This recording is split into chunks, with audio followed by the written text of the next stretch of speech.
દિવ્ય સ્વરૂપ છે, અલૌકિક સ્વરૂપ છે. અને જે ગાડા ઉપર જે હાંડીઓ રાખી છે, માટલીઓ રાખી છે ગોરસની, તે તો લૌકિક રસ છે. તો લાત ઠાકોરજીએ કેમ મારી? કારણ કે અલૌકિક રસની ઉપર જ્યારે લૌકિક રસ રાખ્યો એટલા માટે પ્રભુએ લાત મારી.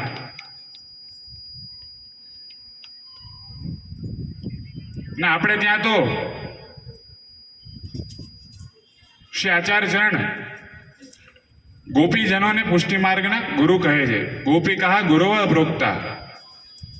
તો એ ગોપીજનોનું પણ કેવું સામર્થ્ય છે, એમનું કેવું સ્વરૂપ છે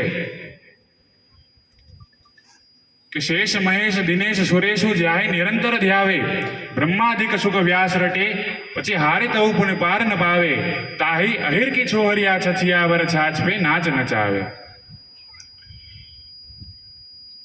કે દેવતાઓ પણ જ્યારે પ્રભુનું ધ્યાન કરી કરીને થાકી જાય છે તોય પ્રભુ એમને દર્શન નથી આપતા. અને અહીંયા તો ગોપીજનોનું સામર્થ્ય જો, ગોપીજનોનું સ્વરૂપ કેવું છે તો કે ગોપીજન ઠાકોરજીને ગોરસ જોઈએ છે, છાછ જોઈએ છે.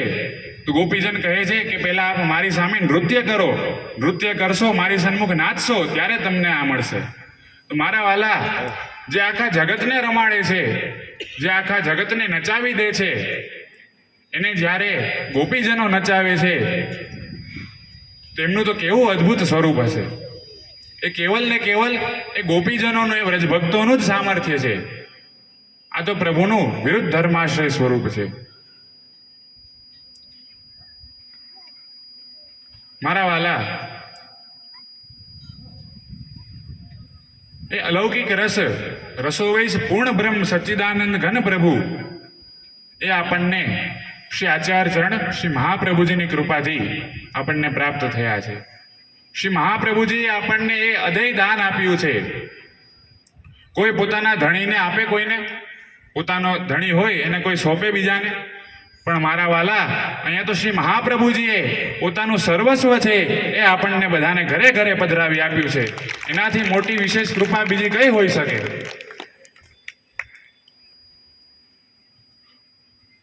આજે આપણે બ્રહ્મ સંબંધ તો હરખે હરખે લઈ લઈએ છીએ, કારણ કે બાએ કીધું છે એટલે બ્રહ્મ સંબંધ તો લેવું પડે. અમારે ત્યાં પેલા રવિવારના બ્રહ્મ સંબંધ દેવાતો, તો એક ભાઈ વિનંતી કરવા માટે આવ્યા બેઠકમાં કે જે આપ બોલું રવિવારના જે આપો છો ને એ મારે લેવું છે.